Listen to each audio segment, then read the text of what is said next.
Gopi Jana Vallabha Girivardhari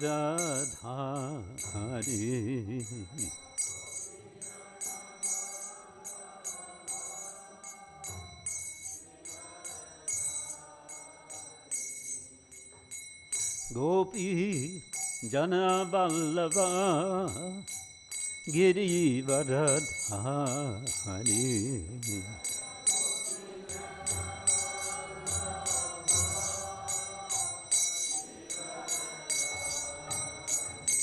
Yashoda Nandana Vraja Janaranjana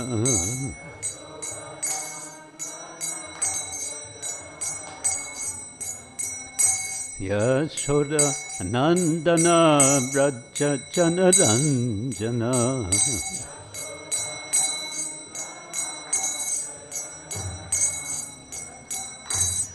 Yamunatila Vanachari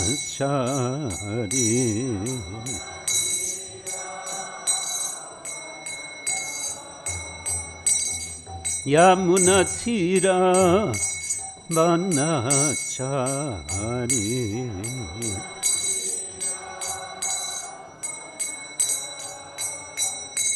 Jaya Radha Madhava Kunja Bihari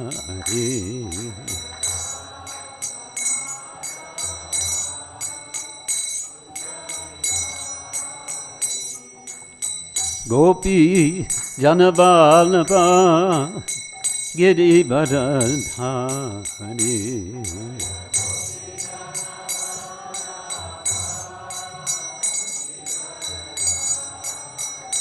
Yashoda Nandana Vraja Janaranjana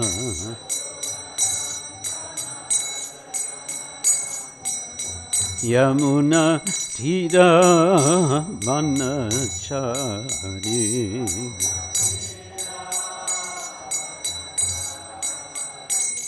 Hare Krishna Krishna Krishna Hare Hare Hare Rama Rama Rama Hare Hare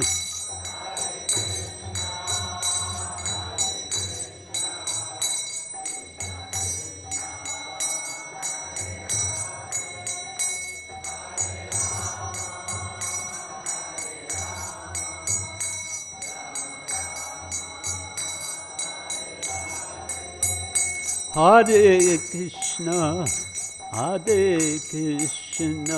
Krishna Krishna Hare Hare Hare Rama Rama Rama Hare Hare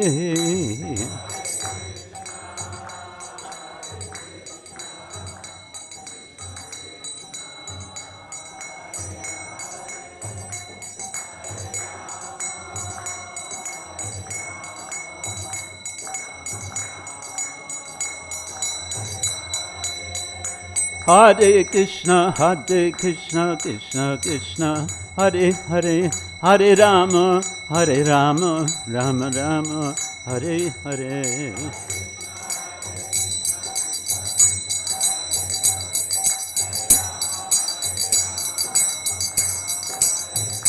Hare Krishna Krishna Krishna Hare Hare Hare Rama Rama Rama Hare Hare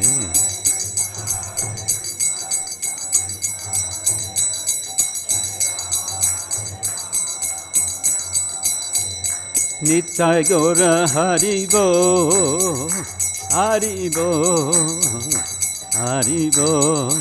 Gora Haribo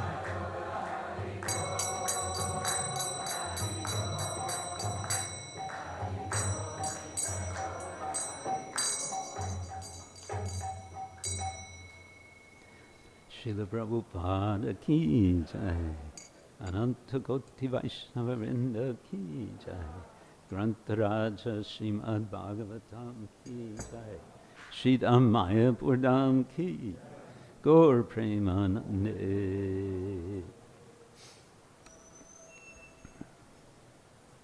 Om Agyana Timirandasya Jnananjana Shalakaya Chakshurun Militam Yena Tasmai Shri Gurave Namaha Shri Chaitanya Manobishtam Stapitam Yena Muktale Swayam Rupa Kadamahyam Tadati Swapadantikam Vandeham Shri Guru Shri Yuttapadakamalam Shri Gurun Vaishnavangscha Shri Rupam Sagrajatam Sahagana Raghunatam Vitam Tang Sajivam Sadvaitam Savadutam Parijana Sahitam Krishna Chaitanya Devam Shri Radha Krishna Padan Sahagana Lalita Shri Vishakhanvitangscha Nama Om Vishnu Padaya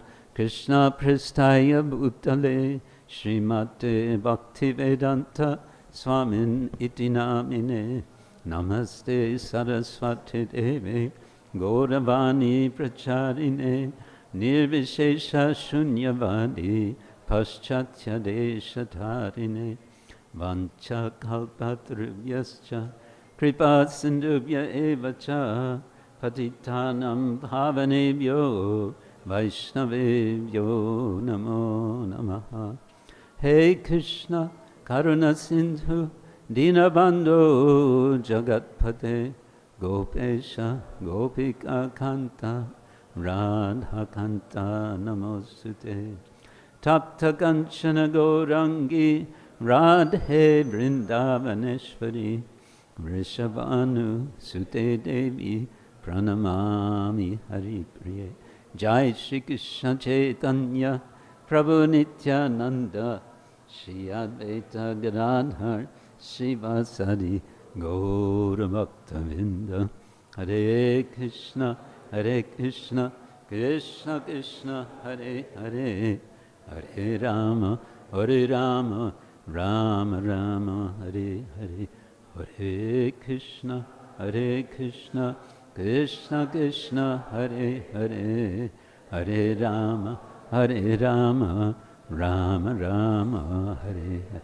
Once more. Hare Krishna Krishna Krishna Hare Hare Hare Rama Rama Rama Hare Hare. So, Suprabhatam, good morning everyone, on this beautiful foggy morning in Sridham Mayapur. Hare Krishna. I'm happy to be here with you reading and discussing the Bhagavatam.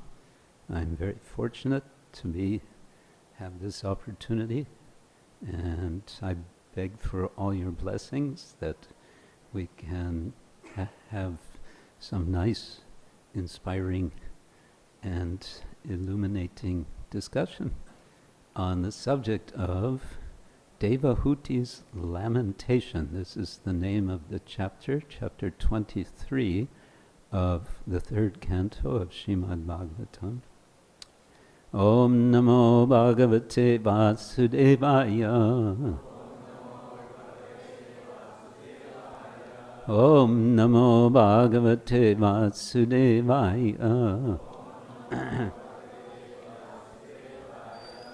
Om Namo Bhagavate Vasudevaya.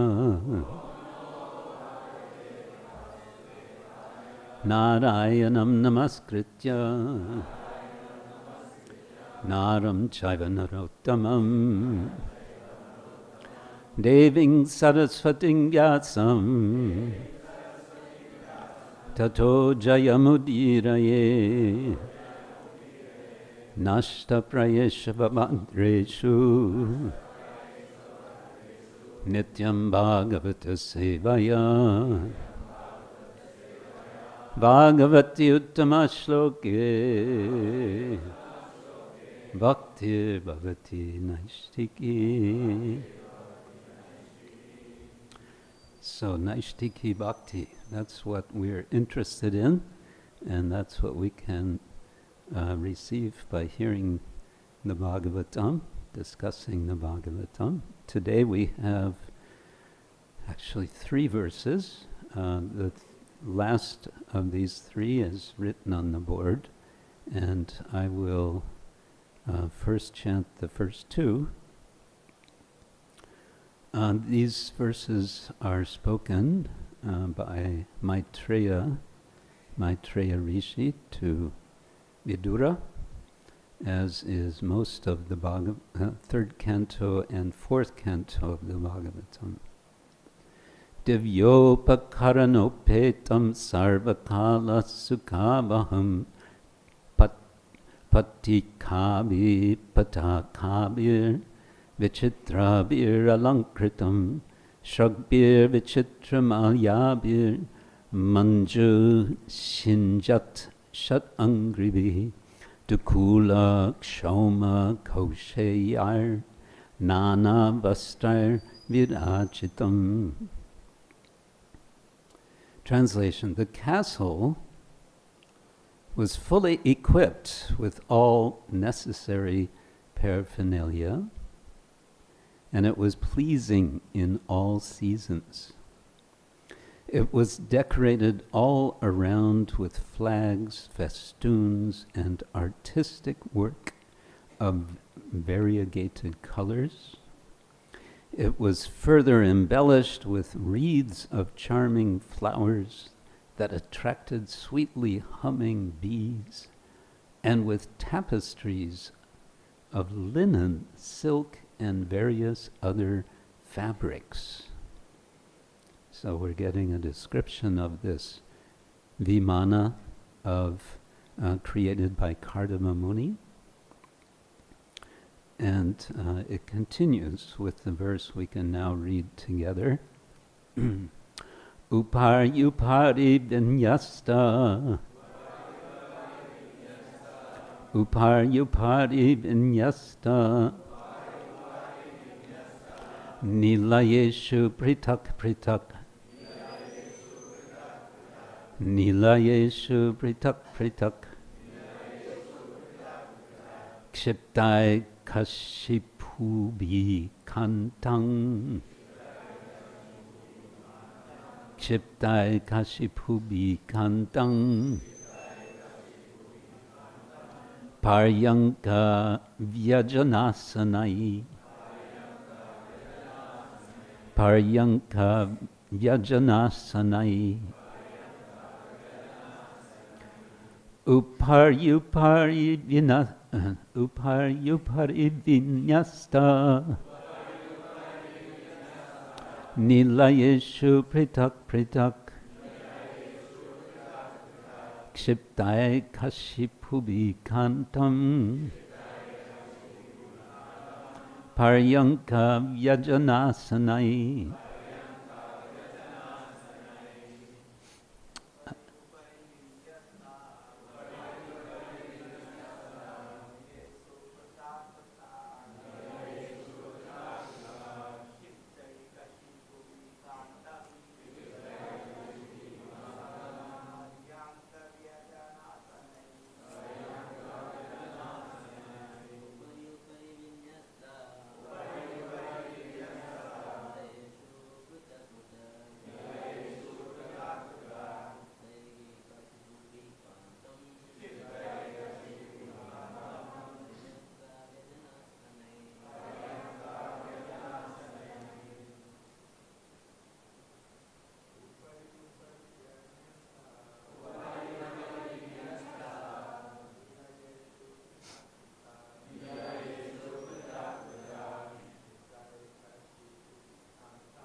Ladies?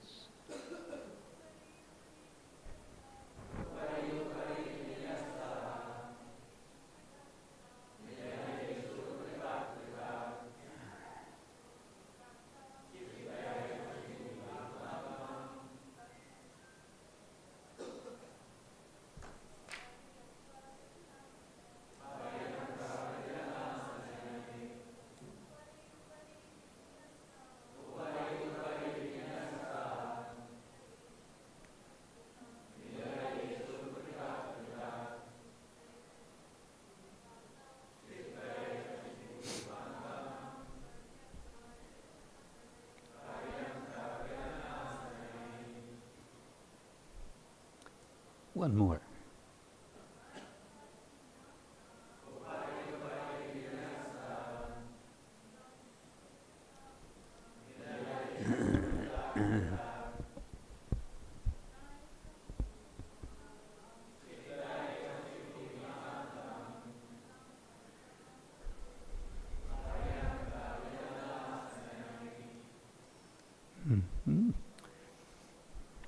Upari, upari, one upon another. Vinyasta, placed. Nilayeshu, in stories. Pritak, pritak, separately.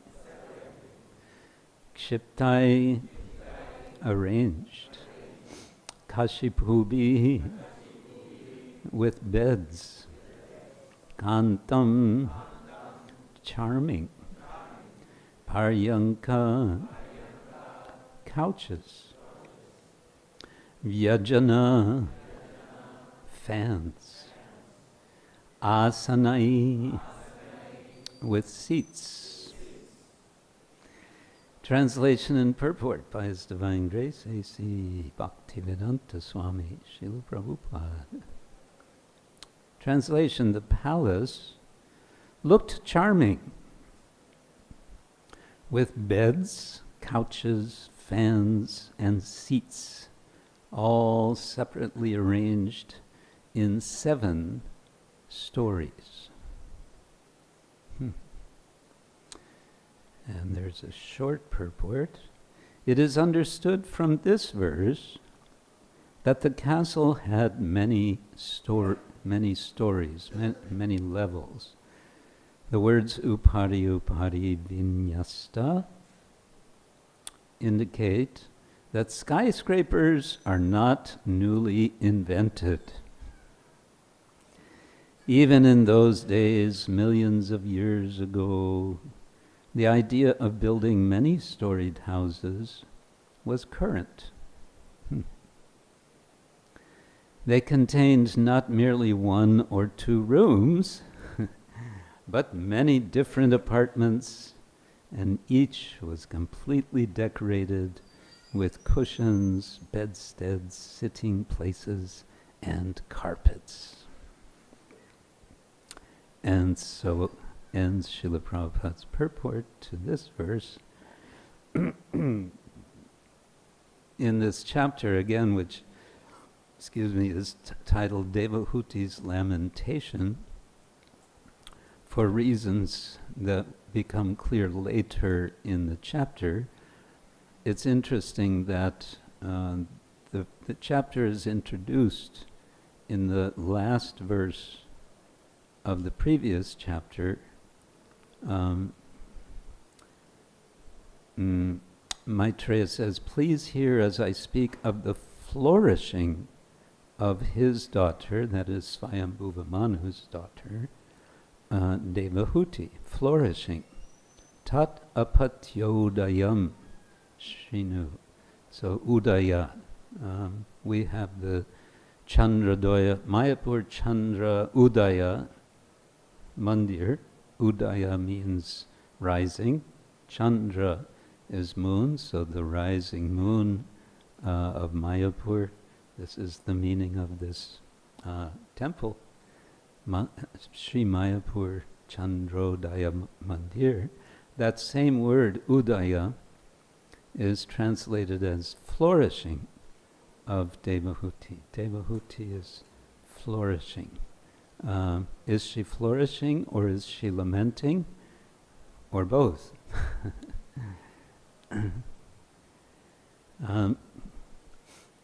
As we understand from this chapter, Devahuti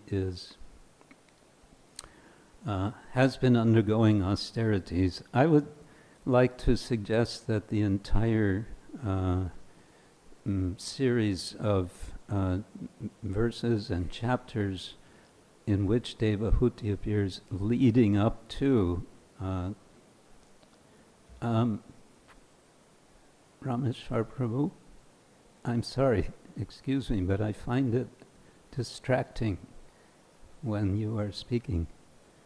But, oh, okay. No, that's, now I apologize to you. No, Hare Krishna. Thank you. That these verses leading up to the appearance of Kapila Dev are preparing us for Kapila Dev's appearance. So there's a process. And more broadly, I think it's interesting to reflect on how the Bhagavatam speaks about birth, broadly speaking, as literal birth and also figurative birth. And when I say figurative birth, I'm including all the narrations about creation. We get different accounts of creation, and there will be more accounts coming in later chapters of the third canto as Kapila Dev speaks about this subject from the perspective of Sankhya. So the Bhagavatam is framed in the context of the preparation of Maharaj Parikshit to end his life. So it's a story, you can say, Prabhupada says that it's the beautiful story of the Supreme Personality of Godhead. That's what the Bhagavatam is. But in that story, there are many stories about creation, janmad yasya yataha, etc., starting with the first verse of the Bhagavatam. And there are many stories about death, because why is the Bhagavatam being spoken? It's being spoken to prepare Maharaj Parikshit for the end of his life. And of course, with that, it's also preparing us for the end of life. And so there are many accounts of death. And this leads me to reflect on Devahuti's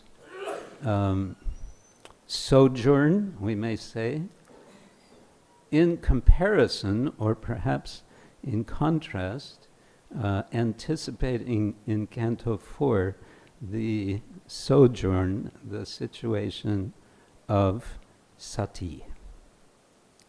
But before we go there, we might go first back and consider how the story of Devahuti's eventually receiving the blessing of her husband and receiving the children, the 9 daughters and then the 1 son. We may compare that, or we may want to contrast with the situation of Diti, who has also appeared in the third canto. As we know, Diti was very eager to have union with her husband, and the timing was a problem, but she was not concerned about that. And the results we can say, were the 2 births, the more or less twins, Hiranyaksha and Hiranyakashipu. We have Diti in that situation, in that mood. Contrast that with that of Devahuti, how Devahuti ever so patiently is waiting on her husband, waiting for his blessings, and then finally receiving those blessings. I must admit, I think the feminists would have a real heyday with the description of Devahuti and her patient, austere humility, because they would be asking, well, what about Kardama? Did he perform austerity? Well, yes, he did. In any case, what we read today is it's an invitation to picture one aspect of the blessing that Devahuti receives. It is a mystical vimana. It is created by Kardama Muni by his mystic power. We always hear this word mystic in relation to yoga. And yoga is in the sort of classical philosophical traditions of India, the Shat Darshan. Scholars tell us that this selection of 6 darshanas does not really come into the written record, at least, until around the 14th century. But of these darshans, they tend to be paired, and yoga tends to be paired with Sankhya. And Sankhya is going to be the topic of much of the remainder of the third canto. So it may be relevant to think, what is this yoga in relation to Sankhya in terms of the accomplishments of yoga. We hear so much about yoga siddhis. We hear that they happen for the yogis. We also hear that they are not interesting for Vaishnavas, and so on. Still, we may wonder about these yogic siddhis. Have we seen anyone levitate? Have we seen anyone become heavier than the heaviest, and so on? The 8 different types of perfection are there. And there are many more described in the Yoga Sutras of Patanjali. We might look at those later, we can see. But the question may arise, what's really going on with these yoga siddhis? How are we to understand them? So, pardon me for referring to Western scholarship sometimes, but sometimes I'm involved in reading some of that. And I think it may be interesting for us because Srila Prabhupada urged us to approach what he called the intelligent class. Now we may say, well, the so-called scholars are not the intelligent class, but that's a subject we can discuss. But the point I want to make here is that the scholars who engage with ideas such as we find in the Yoga Sutras or in the Bhagavatam about yoga perfections, they may go into 2 or 3 different categories. One of them would be essentially dismissive, saying, or we may say reductionist. They are likely to say that, well, what they're speaking about, that someone created a castle in the sky, can be explained. They're always looking for explanation. So it may be explained by sociological or psychological factors. Someone is very creative in their imagination, so much so that something described as we have just read becomes real for them. Okay, that's interesting, but we can understand that that is simply a psychological function which is actually a dysfunction. Why can we say that? We can say that because we stand apart from this phenomenon, and so we can judge in that way. So that would be one sort of approach that people, scholars will take. Another is more open, we could say, to the possibility that there is something to what's being said, what we're reading here. And often how this works is through a concept that's become something of a popular notion in recent decades, and that is what is called phenomenology. Phenomenology is the study of phenomenon, which is to say, we're not going to judge the truth or falsity of what someone claims. We respect what they claim as being their experience. And all we're going to do is describe it. We're going to describe it as best we can and empathize with it. And we might even, depending on who you speak to, which phenomenologist, we might even see if we can participate in that in some way. So that's a second possibility.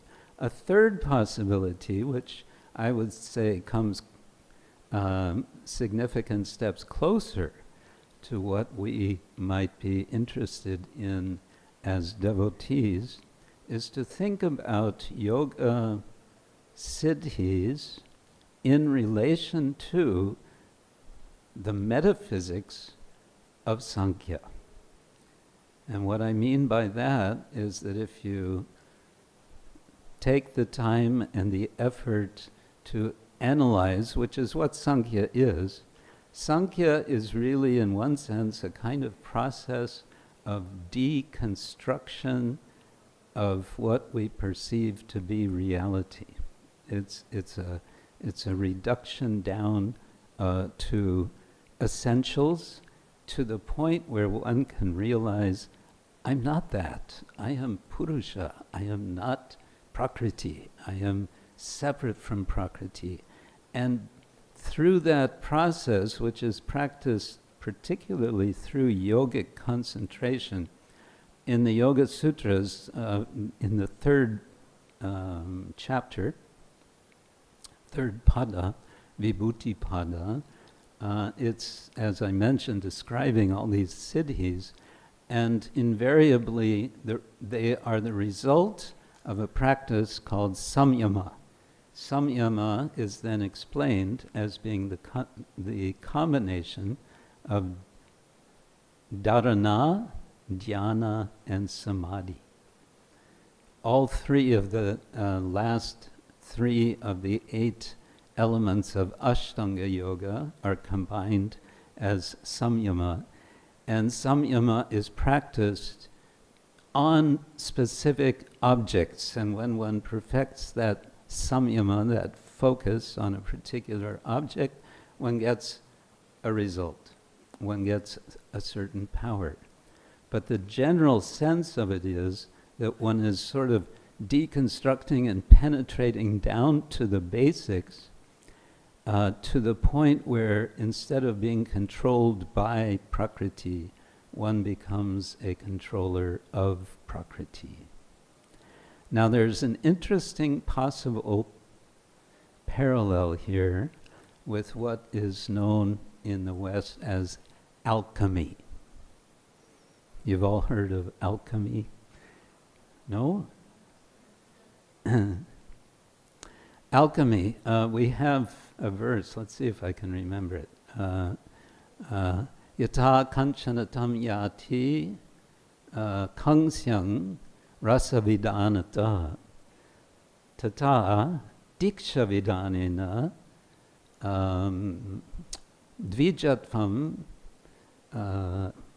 jayate nrinam.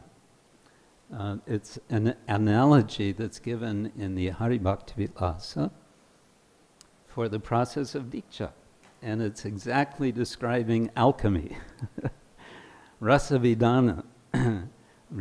So by a process of rasavidana, you can transform bell metal, kamsya, into kanchana, into gold.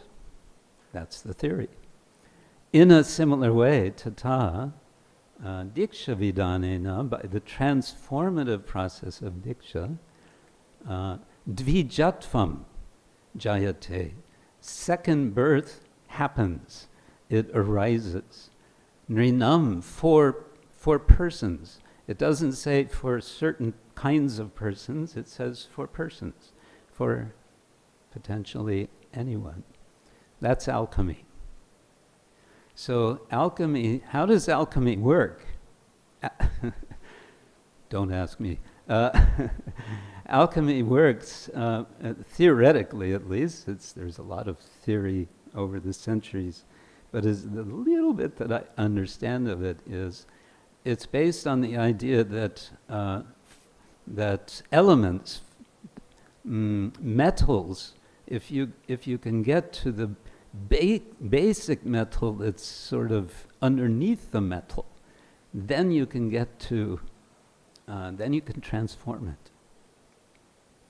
So that's something like what we're doing in the practice of bhakti. Jiver swarupa hoy Krishna nityadas tatasta shakti veda veda prakash. We're boiling down to this recognition of who we are. Fundamentally, we are eternal servants of Krishna. And then from there, we can unfold, we can develop our devotional connections, our devotional service, devotional relations. So an alchemical process is one way of understanding what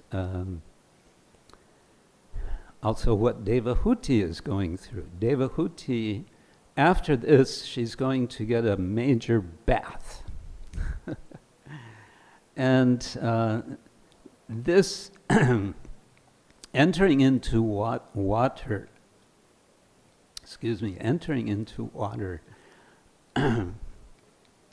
in all cultures of the world, practically speaking, is understood to be culturally transformative.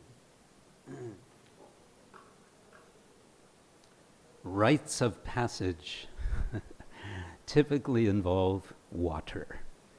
And so as we read the next verses,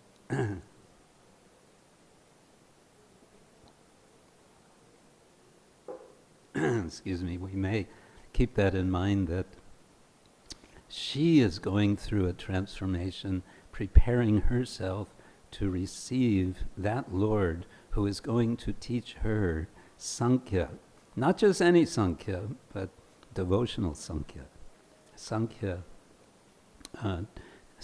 which is transformed. Because classical Sankhya, we understand, is, if not atheistic, non-theistic, but the Bhagavatam's Sankhya is pervaded in wonderful ways by devotional character. So this gets us back to the subject of the specifics of what we are invited to picture. And now what I want to suggest is that as we read, the castle was fully equipped with all necessary paraphernalia, and it was pleasing in all seasons. It was decorated all around with flags, festoons, and artistic work of variegated colors. It was further embellished with wreaths of charming flowers that attracted sweetly humming bees, and with tapestries of linen, silk, and various other fabrics. The palace looked charming, with beds, couches, fans, and seats all separately arranged in 7 stories. What's happening? We're being invited to use our imagination to picture a flying palace. We don't usually see flying palaces. Perhaps you have visited some palace, some museum. I remember years ago, too many years ago, visiting Hearst Castle in California. Anyone from California here? Hearst Castle was built, I think, in the early 20th century by a man named William Randolph Hearst, who became very wealthy from publishing newspapers and telling all nonsense in his newspapers. And he became so wealthy that he started collecting antiques from especially from Europe. He would send his people to Europe to buy up antiques. He had so many antiques that he didn't even see them all himself. He had catalogs made in warehouses and photos made so he could look through his photos. Oh, I own this and I own that, and oh, so wonderful. And he built this castle, and he kept adding on to this castle, adding on. Indra did this once also, according to one of the Puranas. Did you know that? He was engaging, I think he was engaging Mayadanava as an architect, and having him expand his palace and his gardens and garden houses, and his architect was getting a little tired from all of this, and he couldn't see the point. And so he went to Lord Brahma, we are told, and complained. And Lord Brahma said, "No worries, I'll take care of it." Lord Brahma showed up one day at the house, at the palace of Indra, disguised as a Brahmin. Indra welcomed him as Indra is wont to do, to welcome the Brahmins. He brought him into his reception hall, the sabha, and sat him down, and they were going to begin discussion. What do you want to, what brings you here? And Lord Brahma started to laugh. And he kept laughing, and he kept laughing. And Lord Indra became nervous. What are you laughing about? And he just kept laughing. What are you laughing about? Please, please. He became desperate to know, what are you laughing about? And finally, when he could sort of control himself, Lord Brahma, as this young Brahmin boy, said, it just strikes me, I'm just so amused, because you see this line of ants that's now crawling across your floor. Yes, I see this line of ants. Well, I have to say it, you were one of those ants, and you could become one again. So palaces, one association we may have of the idea of palace is they are places of opulence, but they may be a place of extravagance, of unnecessary opulence. Is that what we're supposed to understand with respect to what we're reading here? Does Devahuti need 7 floors in this palace? Well, it seems that at least initially, as she's introduced to this Vimana, that she doesn't think so. She's rather, seems to be embarrassed by the situation. This seems to be over the top, so to say. What we can understand is that Kardama Muni is a very powerful yogi, so much so that he can make such an elaborate arrangement for meeting and being with his wife. So much so that indeed there are 7 stories. Now, this is a detail, but I found it curious that in the translation, Srila Prabhupada mentioned 7 stories because I couldn't see it directly in the Sanskrit. I looked in some commentaries, didn't see it in the commentaries either. Then I looked in the Monier Williams Sanskrit English Dictionary under Vimana, and he explains Vimana is a celestial airplane and so on. And then he says, some Vimanas are said to have 7 stories. Hare Krishna. Well, not only that, but then I came across, will I find it again? In the Aishvarya Kadambini, there's a description of Nanda's palace. Do you want to hear a little about it? Okay. First he describes, this is from Srila Baladev Vidyabhushana, and I suspect that Baladev Vidyabhushana had some fun when he was writing this. In any case, he says, the palaces, towers, and groves shine with colorful gems. The shops are in a straight line, as are the wells and lakes. This is describing the city of Nandishwar. I was just there a few days ago. I didn't perceive this, I must say.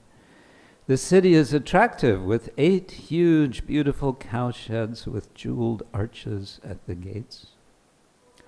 In those sheds are guards ornamented with gold, supporting the king. In the center of the city is the pure palace of Nanda. Here it is, 7 stories high, with fluttering flags.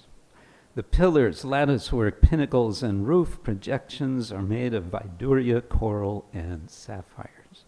And a couple of other verses, I won't read the whole thing, but I was struck by this. It says, this is verse 7 of section 3, chapter 3. It says, Nirasta maya pi vicitra-mālyā vaso ramaya nikhilarchitasya subha subhananda nripasya yasmin samajita shilpi varair adipi.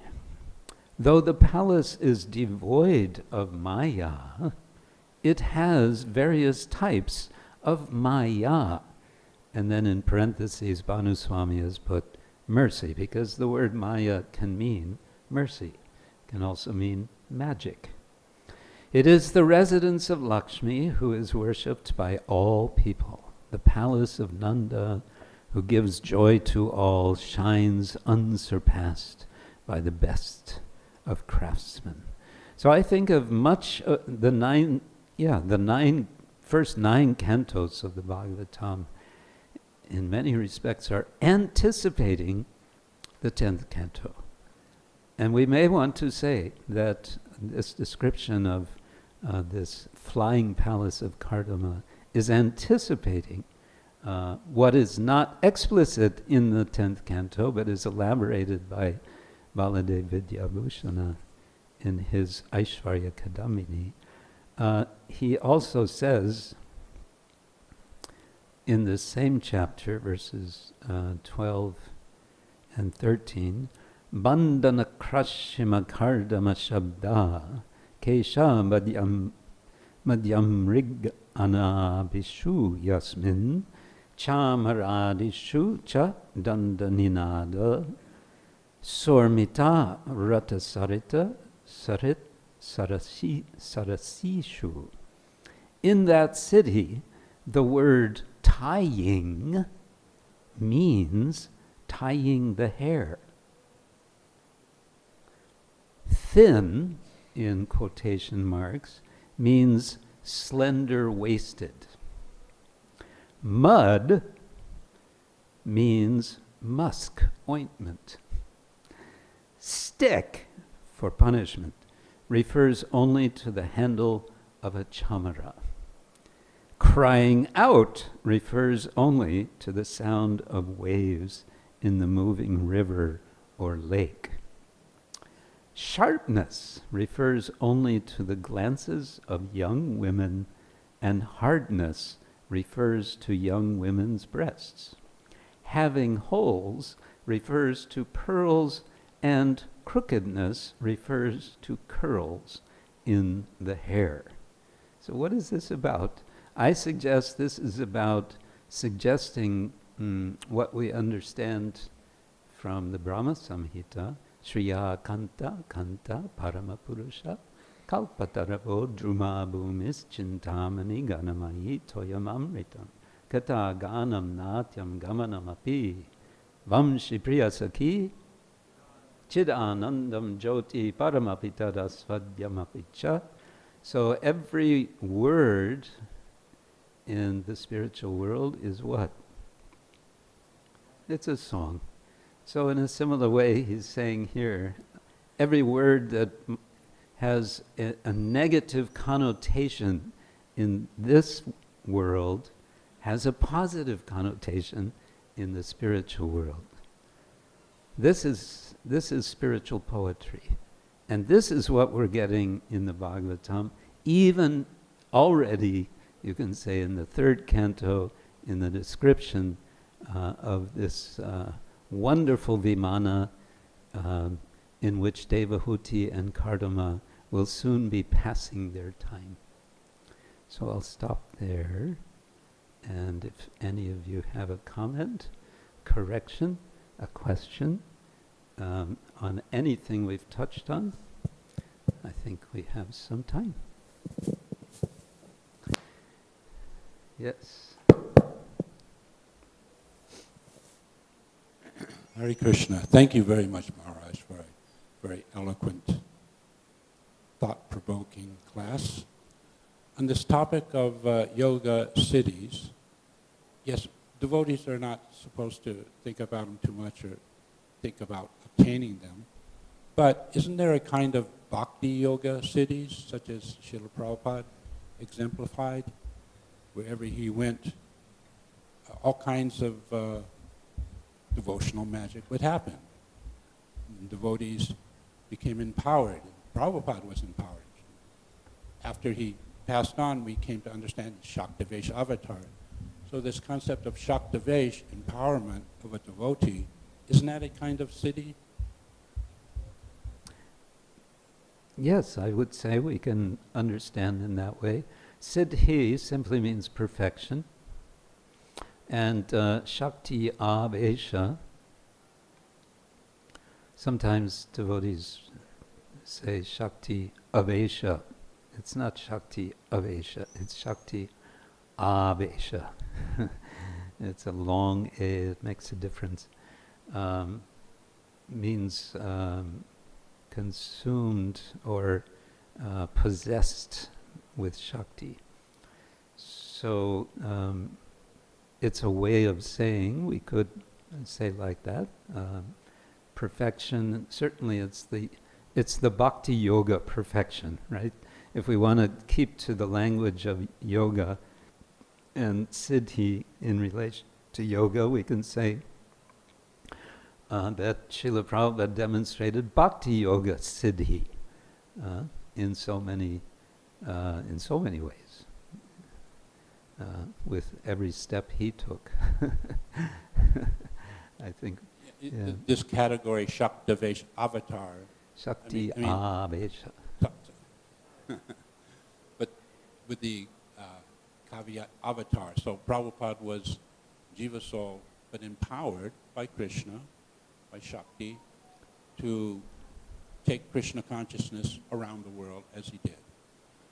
Now, can't it also be understood that various devotees in the Hare Krishna movement get some level of empowerment? It's not simply Shakti-vesh avatar, but Shakti-avesh. Yes, why not? I remember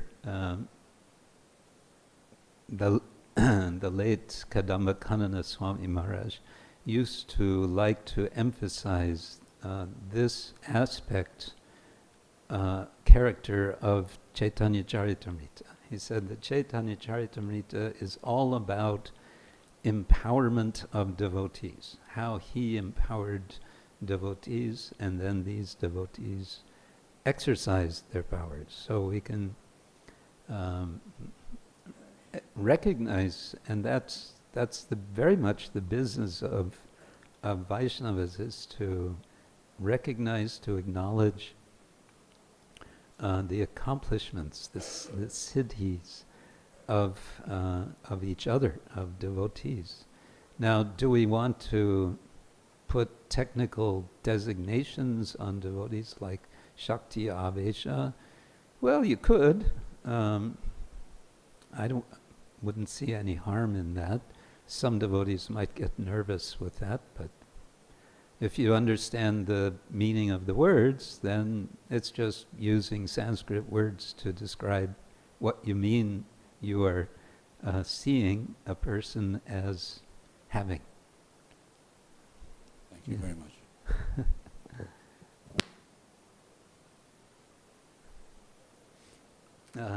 Yes, Radhika Nagar. Thank you, Maharaj. Hare Krishna. Hare Krishna. Thank you for the description of the. Yeah. Just wondering, this is the Amala Purana, Bhagavatam. Everything is pure, perfect. And now we hear this description, which is going to culminate in Kardama Muni and the Bhuti enjoying for 100 autumns before conceiving the children. So, the description of, in the 10th canto, of this opulence, it makes sense. It's very easy to understand, but how do we understand that this was required, this kind of level of indulgence, which is contrary to our, understanding of conception?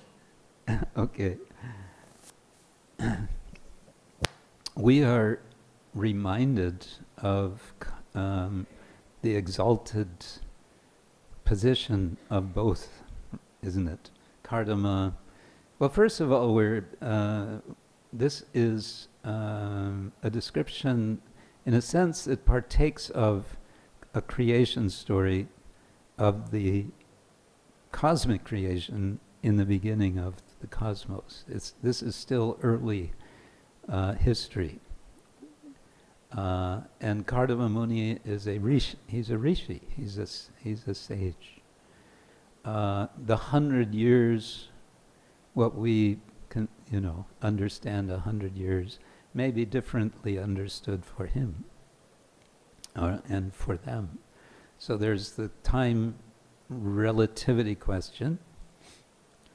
There is still, recognizing or acknowledging your question, there is this question that can come up for us. How is it? Sometimes this is one example where it seems like what we're reading about is, I think you used the word indulgence, and we wonder about that. This would be a case where we need to see the bigger the arc of this story. If we would stop with this description that's given in this chapter, then we certainly would be justified in being concerned about this, because dharma projita kaitavotra. But understanding what happens after this, how Devahuti experiences feelings of disgust, which brings me back to a possible comparison with sati. Sati felt disgust. It specifically says that she says, before she gives up her body, she says, if one has taken poison, the best remedy is to vomit. That's an expression of disgust. Gustos, it has to do with taste. So it's distaste. She's disgusted. And so her way of vomiting is to give up her body entirely.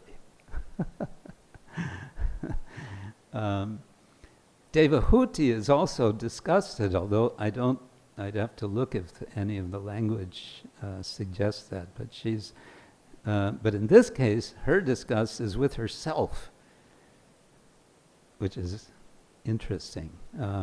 But in her disgust, she's also honest with herself. And so what we read about this indulgence, her disgust has all the more, we can appreciate it all the more, I would say. We can appreciate she's overcoming all of that, and thereby giving, of course, a lesson for readers or listeners. That's how I would take it. Yes, Ramesh. Thank you for that. Thank you for that class, Mark. Hare Krishna. I have a different take on this concept of indulgence. Good.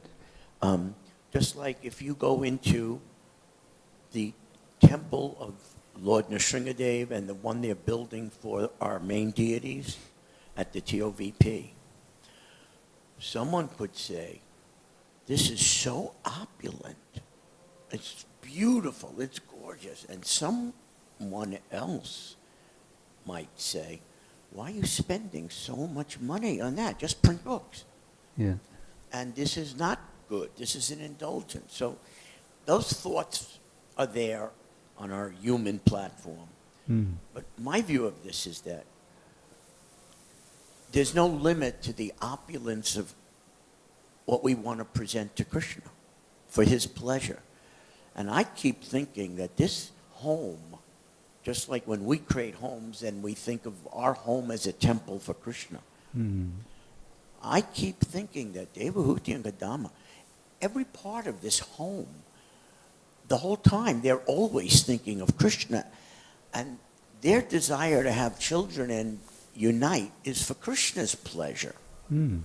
And so this whole opulent mansion, the 7-story floating unbelievable mansion with gardens, and the descriptions a little earlier are mind-boggling. Mm-hmm. This is just their offering to Krishna, to get them in the mood for having children for Krishna. That's how I look at it. Nice. It's not an indulgence. Very good. Thank you. Any oh, Kishore. Maharaj, you spoke about, I think, 3 approaches that scholars have on this kind of descriptions, or if I understood correctly.